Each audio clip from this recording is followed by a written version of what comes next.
Hello students, my self S के Chauhan, senior chemistry faculty ज्ञानकल। तो बेटा आज हम ये क्वेश्चन डिस्कस करेंगे। ये आईआईटी का जो रिसेंट पेपर हुआ है, इसमें पेपर फर्स्ट का केमिस्ट्री का ये फर्स्ट क्वेश्चन है। बड़ा सिंपल सा क्वेश्चन पूछा गया है। इसमें ये पूछा गया है कि अगर आपके पास में नाइट्रेट्स और नाइट्राइट्स हैं, तो नाइट्रेट्स और नाइट्राइट्स को अगर हीट किया जाए तो हीट का नाइट्रेट्स ऑफ अमोनियम यानी अमोनियम नाइट्रेट आपके पास है NH4NO2, this is ammonium nitrite, और साथ में आपके है अमोनियम नाइट्रेट। ये दो कंपाउंड्स दिए हैं।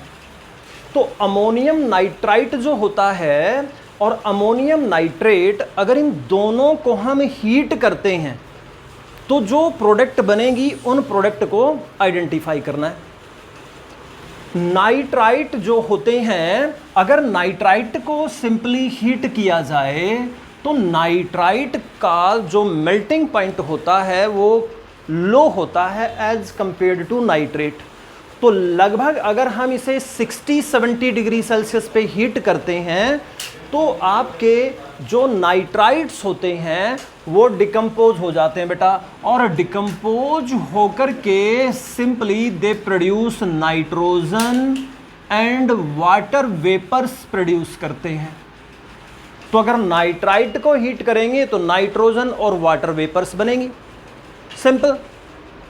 और इसी तरह से अगर मैं नाइट्रेट को हीट करता हूं, अमोनियम नाइट्रेट को अगर हीट किया जाए तो अमोनियम नाइट्रेट पर ये थोड़ा स्टेबल कंपाउंड है, इसलिए टेम्परेचर 200-300 डिग्री सेल्सियस के आसपास रखना पड़ेगा। तो इतने हाई टेम्परेचर पर ये मेथड ऑफ प्रिपरेशन होता है नाइट्रस ऑक्साइड के बनाने का, N2O के बनाने का। और ये बिल्कुल डायरेक्ट क्वेश्चन जो है आपका, एक तरह से एनसीईआरटी में एक टेबल बनी है, वहां से क्वेश्चन आया है। तो बेटा इसमें बनता है nitrous oxide plus water vapours.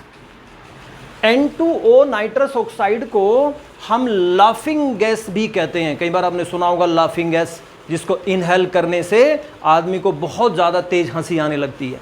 That's why तो अगर अमोनियम नाइट्राइट को हीट करें तो नाइट्रोजन गैस बनेगी, वाटर वेपर्स तो दोनों में कॉमन है। और अगर नाइट्रेट को हीट करें तो नाइट्रस ऑक्साइड लाफिंग गैस बनेगी। That's why the simple answer is nitrogen and N2O respectively form होगी इन दोनों को हीट करने से। Thank you.